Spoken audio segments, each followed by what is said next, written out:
Hello, Muscatine, and welcome to the fourth episode of Muscatine in Focus. Today we've got Muscatine County Sheriff Quinn Reese that is going to be interviewed with City of Muscatine Captain Tony Keys. So I'm going to have both of them on the show for the first segment, and we're going to interview them on who they are, what they're about, and how they work together to make Muscatine better. We also have another segment towards the end, which is basically going to be MPW Doug White, who is the Power Production and Supply Director at Muscatine Power and Water. So enjoy, sit back, and relax, and let's learn more about Muscatine.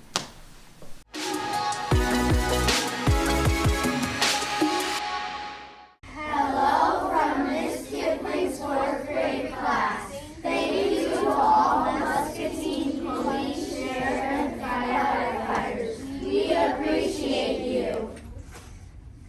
Welcome to the Our City Talk. So today is a really special segment. Today what we're going to be doing is we're going to talk to these two gentlemen right here. We have Captain Keys right here. Hello. And we have Sheriff Reese right here. So what we're going to do is we're going to jump right into it. And Captain Keys, can you tell us a little bit about yourself? Name, family, where you're from, and how long have you been in uniform? Sure. My name is Tony Keys. I am originally from Northwest Iowa. I was born and raised there in a farming community for about 18, 19 years. I since then moved to the Cedar Rapids area and went to finish Kirkwood and took a job in a small town called Clarence in 2000, December of 2000. So how long I've been in uniform, it's been a while. Yeah. But certified in 2001, and then I moved to Muscatine and started a family in 2003.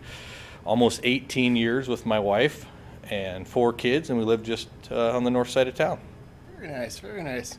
And your current rank is captain. Captain. So how long did it take you to get up to the captain role? I know obviously 18 years, but you started from... So you start in as a patrol officer. You have to do a 4 months field training program if you're certified, or you go to the academy prior to that. And then in our agency, you can start to take rank. I worked street crimes at first, and then corporal. I went up through all the ranks: corporal, sergeant, lieutenant, and then now to captain. Or you can go to the investigative division and sometimes get off into the major crimes unit, drug task force, and it circles back around. Very good. Thank you so much. And our next guest is Sheriff Reese. If you could also tell us about, who you are, talk about family, where you're from, and how long have you been serving in uniform as well? Sure. Born and raised in Williamsburg, Iowa. Actually Conroy. If you tell people Conroy, nobody has any idea where that's at. If you tell them Tanger Factory Outlet Mall, everybody knows where that's at. Yeah. So, born and raised there. Started working for the Marengo Police Department right out of high school. Started working there in '96, and then came to Muscatine in '99. Been here ever since. Married to my wife, Becky. We've got 2 daughters, McKenna and Casey. McKenna is in her first year at Iowa State, so I'm learning just how expensive college is now. And then Casey's a freshman here at the high school. So started with the sheriff's office 1999. Actually started working in the courthouse at working court security. Went to patrol deputy, canine handler, went to corporal sergeant, eventually moved in investigations in 2011, went to lieutenant, and then got promoted to captain in charge of the investigations division a few years ago. Ran for office last year, and here we are. That's great. Yeah, congratulations to that as well. Amazing. So next question would be, and I'm going to start with you if that's okay, Sure. is when and why did you decide to get into law enforcement? I will give credit to Miss Wyatt.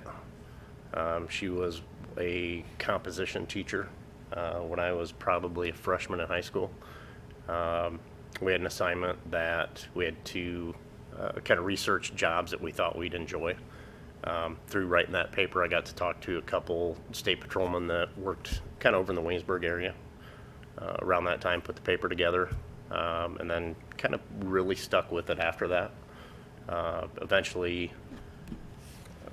started volunteering with the Sheriff's Patrol, Sheriff's Reserve, Explorer posts, if you will, with Johnson County.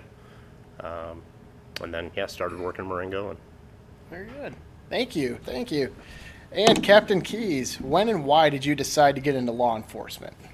Well, you play cops and robbers when you're really little, All the time. but I think that carried on to high school. some never grew up. Right. I don't do that anymore. That's good.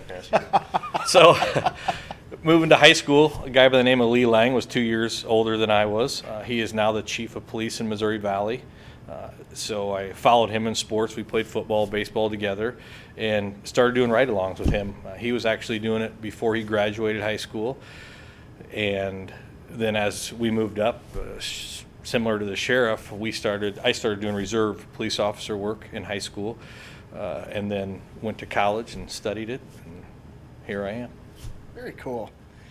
Next question would be, and this is for the kids at home, you guys. So if you're a little kid and you're playing cops and robbers, right? And by the way, I did that all the time with my brother, my sister as well. So how would you talk to these kids on if they're interested in becoming, to get into law enforcement? What would you tell them? And feel free to talk. Please. Yeah. Keep your grades up. Do good in school. When you can start applying for jobs. Right now, law enforcement in general struggles with getting good quality applicants. Get through school, go to college, go to the military, keep your nose clean. Yeah. There's a lot of future in law enforcement right now, just because the applicant pool isn't there. Sure. So the applicant pool years ago was 130, 120 people when you went to test 20 years ago. The applicant pool now is 18. So keeping your grades up is one thing. Peer pressure is even worse today with social media. They can't get a break from it. But doing the right thing, no matter how bad it is or how bad it hurts, is if you do the right thing, you're never wrong. So to try to keep their nose clean, and sometimes it's not the easiest, but to step up for somebody and to help people, that need you to reach out and give them that hand, I think that's what's important. And if we can focus on that for our community, if anybody is doing those things and they're looking in law enforcement, whether you go to the sheriff's office or come to the PD, we can do an internship, we can do ride-alongs, you can study it. And so I wish them aboard, and reach out to any of us whenever you can, and we'll help you out. Yeah, and I know this past, was it summer or fall? The fall time where there was the community could come and look at the PD, look at the communication building as well. Can you talk a little bit about that? I mean, I know the Batmobile was there as well, which everybody loves that, right? I love that. I wish I could have one. Right. So we have to correct, that's a joint venture with the Sheriff's Department and ourselves for the open house and the comms unit. So everybody likes the SWAT gear. Everybody likes the new gear that we have. And we love to be able to show them, and the kids like that, right? So that event brings people around for a free event. Normally there's hot dogs or things to eat. You can come into our offices. You can see the squad cars, police cars, deputy cars. It gives the community a chance to engage with an officer, know that they're a real person, and sometimes have people reach out that normally wouldn't. Right. Yeah. And to further that a little bit, if you see an officer out, I know our guys with the sheriff's office stop at Casey's Come and Go, wherever the police department guys do as well, stop and talk to them. They enjoy being out of the car for a while. They enjoy having those conversations. So stop and say hi. It was just really cool. I know that I took my kids to the open house basically, and one of the most memorable things were two things. Number one, the Batmobile. I could not get my 3-year-old out of that at all. He just kept on, so he just kept on staying in there. So we had to say, hey, come on. And then the 3-year-old also loved it. There was a gentleman that actually shot a taser at a cardboard figure, and he looks back at me like, whoa, I just love that portion of it too. So I like how you guys are, how your departments are working together to make that happen for the community, and people can see exactly the ins and outs, exactly what you guys do, which I just think is amazing opportunity. So I think maybe next year, I mean, if you would be willing to take a hit from the taser. We could like a fundraiser, just sign right? up for 'em. I think we've been working on that for years, Mayor. Well, hey, you never know. You never know. I'd be more than happy to facilitate that. Fundraiser, I think. Yeah. There you go. Yeah. Tase the mayor. Absolutely. There you go. Like it. Raise some big money there. Maybe for another Batmobile. So the next question is, how do you and your department contribute to the community? And I'm going to ask you first, Captain Keys.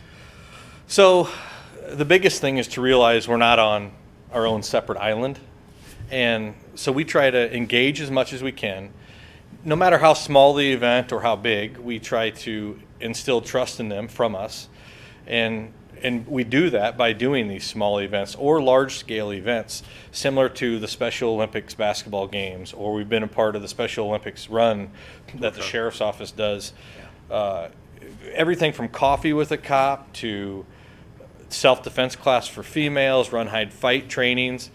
And then coming up soon, Mayor, is college for kids, and we're going to incorporate that and try to get instructors from the Sheriff's Office and maybe Wilton, West Liberty, and reach out. And we're trying to look for 20 kids, junior and above, to attend the Junior Police Academy. MCC will be hosting for us, and yeah. it's June 6th through the 9th, I believe, is tentatively the date. So we try to embed in the community as much as we can, and then hopefully we see a return in that. Yeah.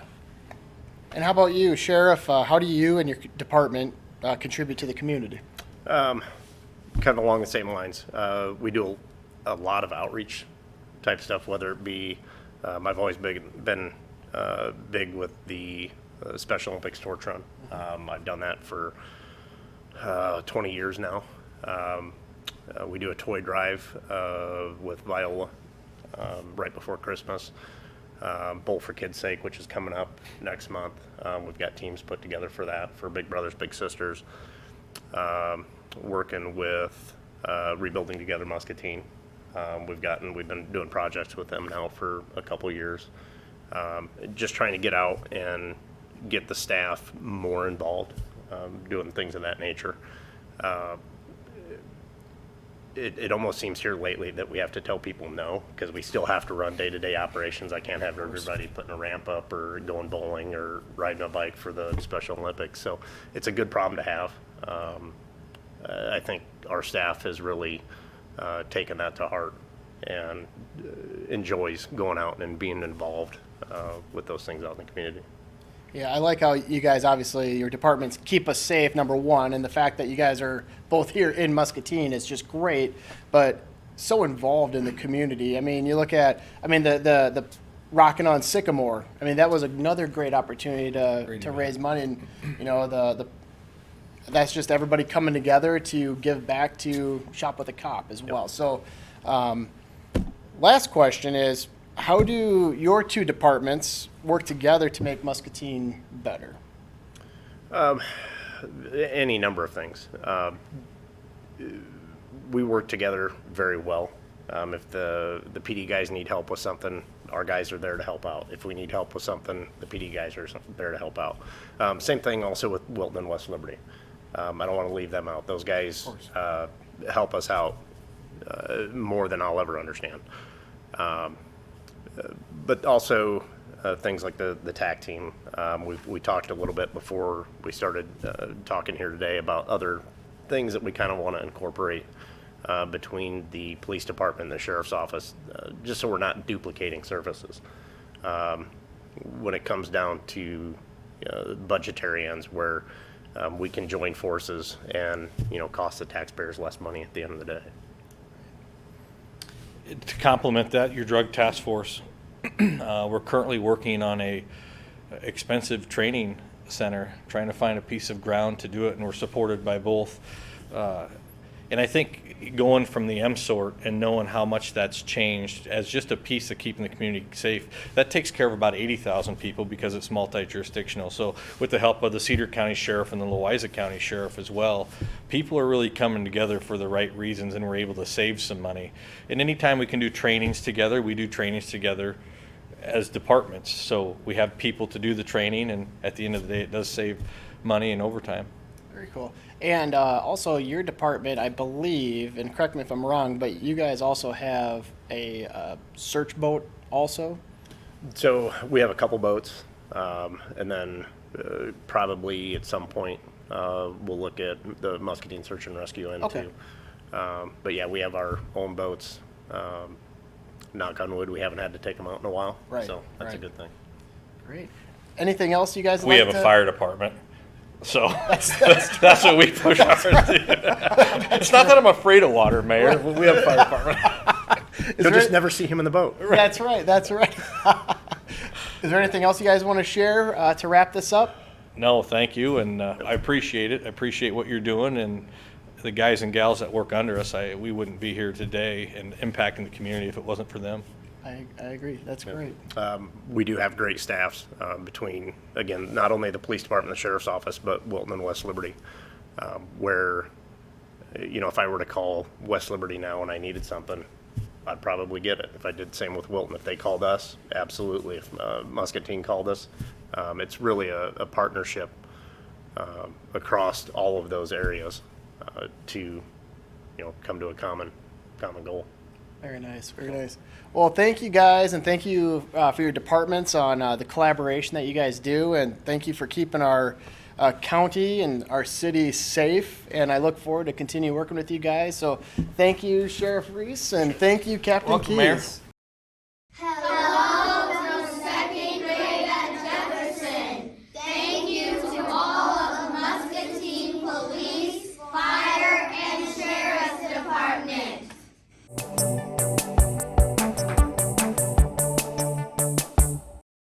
Hi, I'm Doug White, Director of Power Production and Supply at MPW.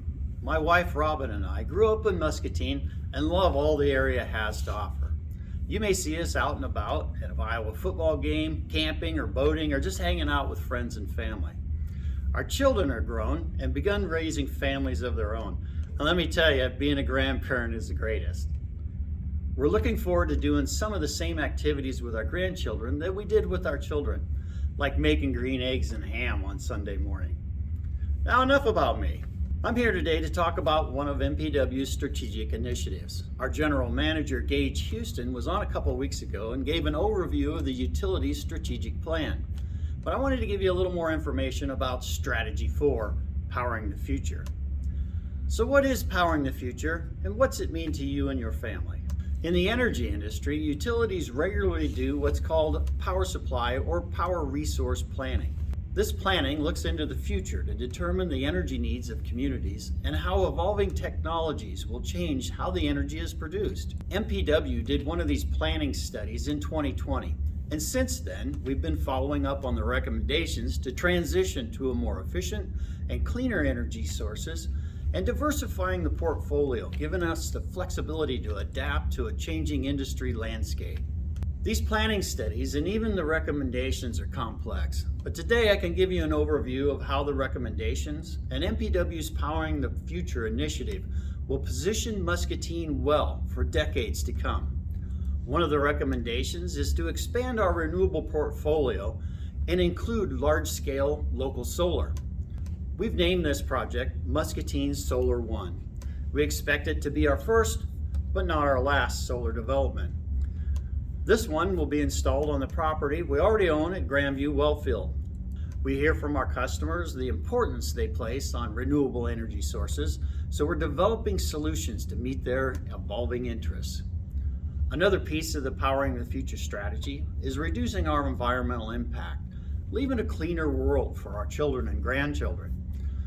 This will include retiring Units 7, 8, and 8A in 2023 and transitioning from our last coal-fired unit, Unit 9, to a cleaner burning, highly efficient natural gas unit by the end of the decade.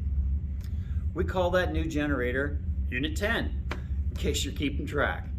A transition as wide-reaching as this doesn't happen overnight. While we're planning for the future, we'll still power the present and make this transition reliably and safely. The energy industry is in a rapid state of change. It's an exciting time, and you're going to see a lot of change in how MPW generates power in the next decade. I'll be back in a few weeks with another segment to talk a little bit more about the details. But if you're interested in learning more about our Powering the Future initiative, visit our website at mpw.org. Thanks, Mayor Bark, for having me on. Doug, thank you so much for everything that you shared with being the director at Muscatine Power and Water. And also, I'd like to do a special thanks to Tony at Muscatine Community School District for putting together the videos of these kids showing their appreciation for the men and women that keep our community safe. So thank you, Tony, at the Muscatine Community School District. I'd also like to just say thank you to Quinn Reese, our sheriff of the county of Muscatine, and also Tony Keys, the captain of the city of Muscatine, and everything you guys do day in and day out to keep our community, our city, and our county safe. Thank you for everything you do. Continued prayers for you, your families, and our city as well to stay safe and be well. And again, I just want to say thank you to everybody for watching the show. God bless, and we'll see you next time, and be your best. Thank you guys so much.